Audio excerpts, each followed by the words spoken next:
There's a reason why some people seem to naturally attract love, connection, and emotional stability, while others find themselves stuck in the same patterns, repeating the same types of relationships, feeling the same disappointments over and over again. And it's not just about timing. It's not just about meeting the right person. It's about what you unconsciously allow. Because love, just like anything else in your life, doesn't only respond to what you say you want. It responds to what you are prepared to accept, tolerate, and recognize as familiar. Most people believe they are searching for love, but in reality, they are often recreating patterns. They are drawn to what feels known, not necessarily what is healthy, to what is intense, not necessarily what is stable, to what is emotionally familiar, even if that familiarity comes from past experiences that never truly fulfilled them. And this is where everything begins, because your emotional patterns shape your relationships long before someone new even enters your life. The way you see yourself, the way you expect to be treated, the way you respond to attention, distance, and uncertainty. All of these create a silent blueprint, and that blueprint determines the kind of connection you allow into your life. This is why someone can deeply want a loving, stable relationship and still find themselves attracted to people who cannot give them that. Not because they don't deserve better, but because at a deeper level, their emotional identity is still aligned with something else. So before asking how to attract love, there's a more important question. Are you emotionally aligned with the kind of love you say you want? Or are you still connected to the patterns that keep pulling you back? Because that answer changes everything. If you pay close attention to your past relationships, you might start to notice something uncomfortable but incredibly important. It's not just who you've attracted, it's how familiar it felt. Because most people don't fall in love with what's right for them. They fall into what feels known to them. And that familiarity is not random. It's built over time through emotional experiences, childhood patterns, past relationships, and the way you learned, consciously or not, what love is supposed to feel like. So if you grew used to inconsistency, distance may feel normal. If you grew used to needing to prove your worth, effort may feel like love. If you experienced emotional ups and downs, intensity may feel like connection. And this is where people get trapped, because they say they want peace, stability, and genuine love, but their emotional system is still calibrated to respond to something else, something more chaotic, more uncertain, more familiar. And when something healthy appears, it can feel strange, too calm, too easy, almost boring. Not because it is, but because it doesn't match the emotional patterns your mind has learned to recognize. This is why people sometimes walk away from what could actually be good for them and return to what keeps hurting them. Not consciously, but automatically, because your emotional identity always tries to pull you back to what it understands. So the problem is not that love is unavailable to you. The problem is that your internal system may still be tuned to recognize the wrong signals as love. And until that changes, your patterns will repeat, even if the faces change. At some point, you have to face something that can feel uncomfortable, but incredibly freeing once you understand it. The love you experience in your life is not just based on who you meet. It is deeply influenced by who you believe you are. Your emotional identity sets the standard, not consciously, not through what you say you want, but through what feels natural to you. If deep down, you see yourself as someone who is often overlooked, you may accept less attention than you deserve. If you see yourself as someone who has to earn love, you may overgive, overextend, and tolerate imbalance. If you see yourself as someone who is easily replaced, you may settle for connections that never fully choose you. And the most dangerous part is that this doesn't feel like a choice. It feels like reality. Because your mind is constantly trying to keep your experiences aligned with your internal identity. Even if that identity is limiting, even if it's outdated, even if it no longer reflects who you are capable of becoming. This is why someone can consciously want a deep, stable, emotionally safe relationship and still find themselves repeating the same patterns, because desire alone doesn't override identity. Identity shapes behavior, and behavior shapes outcomes. So if your internal narrative hasn't changed, your external experience will continue to mirror it, not because you're doing something wrong, but because you're operating from a version of yourself that was never taught how to receive the kind of love you're now seeking. And this is where real change begins, not in chasing someone new, but in redefining who you are in relation to love. Because once that shifts, what you allow, what you choose, and what you attract begins to change with it. Once you understand that your emotional identity shapes the kind of love you experience, the next step becomes clear. Your behavior in relationships is simply that identity in motion. It's not random, it's not accidental, it's patterned. Most people don't notice this because they focus on what the other person is doing, what they said, how they acted, what they didn't give. And while those things matter, they are only part of the dynamic. Because your responses, your reactions, and your decisions are constantly reinforcing the type of connection you are part of. If your identity is rooted in uncertainty, you may overanalyze small changes. You may seek reassurance more often. You may interpret silence as rejection. If your identity is rooted in needing validation, you may give more than you receive. You may ignore red flags. You may stay longer than you should, hoping that your effort will eventually be enough. And none of this feels like a conscious strategy. It feels like care. It feels like attachment. It feels like trying. But underneath it, there is a pattern that keeps you in emotional situations that mirror what you already believe about yourself. This is why two people can experience the same situation and respond in completely different ways. One sets a boundary, the other overextends. One steps back, the other chases. And over time, those responses shape the entire relationship. Not because one person is better than the other, but because one is operating from a different internal foundation. So if you want to change what you experience in love, don't just focus on who you attract. Start paying attention to how you behave once they enter your life, because that behavior is not just reaction, it is reflection. Let's make this real for a moment. Something you can actually recognize in your own life. Imagine two people entering the exact same type of relationship. Same level of interest, same beginning, same potential. At first, everything feels similar, but then something small happens. A delayed reply, a shift in tone, a moment of distance, and from that point on, everything starts to unfold differently. The first person immediately feels something change inside. They start questioning themselves. Did I do something wrong? Are they losing interest? Should I say something or wait? They begin to analyze every detail. They adjust their behavior. They become more cautious, more reactive, and without realizing it, they start moving from a place of fear, trying to protect the connection instead of experiencing it. Now look at the second person. They notice the same change. They're not unaware, but their internal response is different. They don't immediately internalize it. They don't rush to fix it. They don't abandon themselves to maintain the connection. Instead, they stay grounded. They observe. They give space. They continue being themselves, and if something feels off, they address it directly without overreacting or shrinking. Same situation, different internal state, completely different outcome. Because while the first person slowly loses themselves trying to hold on to the connection, the second person maintains their sense of self, which naturally stabilizes the dynamic. This is how emotional patterns shape love, not through big dramatic moments, but through small repeated responses that either strengthen your sense of self or slowly erode it. And over time, those responses define the kind of love you experience. So how do you actually begin to shift your patterns and move toward the kind of love and happiness you say you want?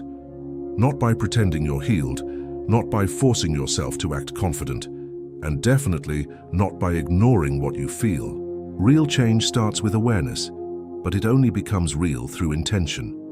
The first step is to start observing your emotional responses without immediately reacting to them. When something triggers you, distance, silence, uncertainty, instead of jumping into action, pause.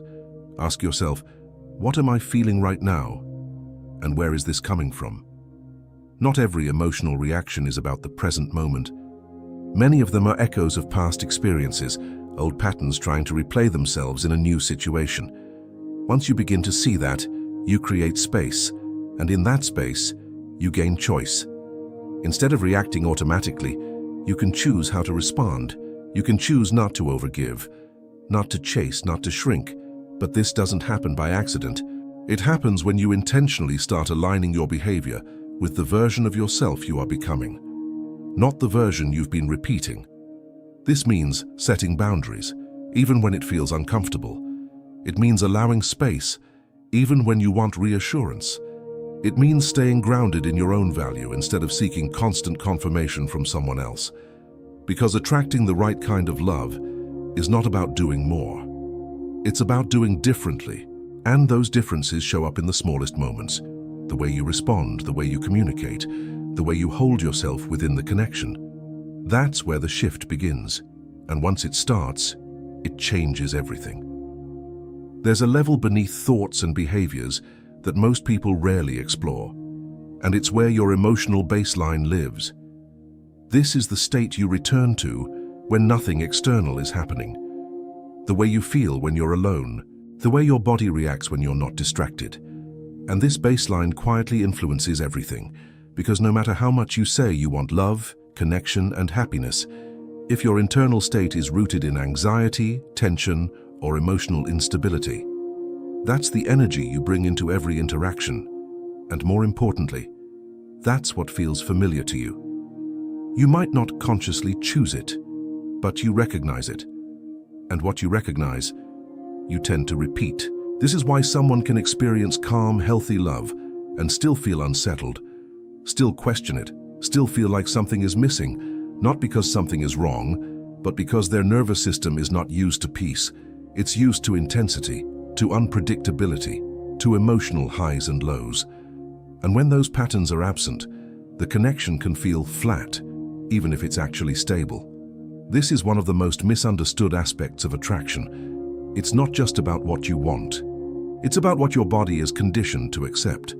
So if your emotional baseline hasn't shifted, you may continue to gravitate toward connections that match your past, not your potential. This is where inner work becomes essential. Not surface-level thinking, but emotional recalibration. Learning to feel safe in calm, learning to trust consistency, learning to stay grounded when things are steady. Because once peace becomes familiar, you stop chasing chaos. And when that happens, the kind of love you attract begins to change in ways that feel almost effortless. At some point, you have to let go of the idea that love will arrive and fix everything, because this is one of the most subtle and most damaging beliefs people carry. The belief that once the right person appears, everything will feel easy, complete, and certain, that the confusion will disappear, that the insecurity will fade, that happiness will finally stabilize. But real love doesn't work that way. It doesn't erase your patterns, it reveals them. It doesn't complete you, it confronts you. And this is where most people get caught in a cycle. They search for someone who makes them feel something intense, something different, something that feels like a solution. But what they're often feeling is not alignment. It's activation, old emotions rising, old patterns being triggered, old wounds being touched in familiar ways. And because it feels strong, they interpret it as meaningful, as connection, as something worth holding on to. But intensity is not the same as depth, and familiarity is not the same as compatibility. This is why people stay in relationships that don't truly fulfill them, because they're waiting for the feeling to stabilize instead of recognizing that the foundation itself is misaligned. Real love feels different. It doesn't demand that you prove your worth. It doesn't keep you in constant uncertainty. It doesn't require you to abandon yourself to maintain it. It feels grounded, consistent, safe, without being boring. And the truth is, many people don't recognize this kind of love when it appears, because it doesn't match what they've been conditioned to expect, so they overlook it. Or worse, they walk away from it, not because it's lacking, but because it doesn't activate the emotional patterns they've learned to associate with love. And until that awareness is developed, the cycle continues. If you take a moment and honestly look at your experiences with love, not just at the people, but at the patterns, you might start to notice something repeating, not just in who you meet, but in how things unfold. The same types of dynamics, the same emotional reactions, the same turning points showing up in different forms. Maybe it's the initial connection that feels strong, but slowly becomes inconsistent. Maybe it's the tendency to give more than you receive, hoping it will eventually be enough. Maybe it's feeling close, but never fully secure. And after a while, it stops feeling like coincidence and starts feeling like something deeper. Because it is. Your experience of love is not random, it is patterned. It reflects the level you are currently normalized to, emotionally, mentally, and even subconsciously. And the truth is, most people don't stay in these patterns because they want to suffer. They stay because those patterns feel familiar, predictable, understandable, even when they are painful. Because familiarity creates a sense of control. You know how to navigate it. You know what to expect. You know how it ends. And that predictability can feel safer than stepping into something unknown, even if that unknown holds the kind of love you've been asking for. So even when something different appears, something more stable, more aligned, more real, there can be hesitation. Not because it's wrong, but because it doesn't match what you're used to. And that hesitation often leads people back to what they already know. So the real question isn't whether love is available to you. It is. The real question is, are you willing to step out of what feels familiar in order to experience what is actually right for you? Because real change in love doesn't come from finding someone new. It comes from becoming someone new in how you relate to it. At the end of all this, attracting love and happiness is not about finding someone who finally gives you everything you've been missing. It's about no longer being the version of yourself who keeps accepting less than what you truly deserve. Because whether you realize it or not, you are always participating in the kind of love you experience, through what you tolerate, through what you ignore, through what you choose to stay in, even when it doesn't fully align with you. And most of the time, this isn't conscious. It's subtle. It's built into your reactions, your expectations, your emotional habits, the small ways you show up day after day in connection with others. But over time, those small patterns become your reality. A reality that can feel repetitive, predictable, and sometimes quietly disappointing, until you decide to see it differently. Because awareness changes everything. The moment you begin to recognize your patterns, you create space between who you've been and who you're becoming. And in that space, you gain power. The power to respond instead of react. The power to choose instead of repeat. The power to walk away from what no longer reflects your growth, even when it feels uncomfortable. And this is where real love begins. Not when someone enters your life, but when you stop abandoning yourself to keep someone in it. When your sense of worth is no longer dependent on someone else's attention, but grounded in how you see yourself. When you no longer chase connection, but allow it to meet you where you truly are. Because the truth is, the love you're looking for is not something you need to force into your life. It's something you align with, something you become available for, by no longer settling for what contradicts it. And when that shift happens, everything changes. You choose differently. You feel differently. You attract differently. Not because love suddenly became easier, but because you became someone who recognizes it, receives it, and sustains it. So if there's one thing to take with you, let it be this. You don't attract love by needing it more. You attract it by no longer accepting what isn't it. And once that becomes clear, love stops feeling confusing and starts feeling natural.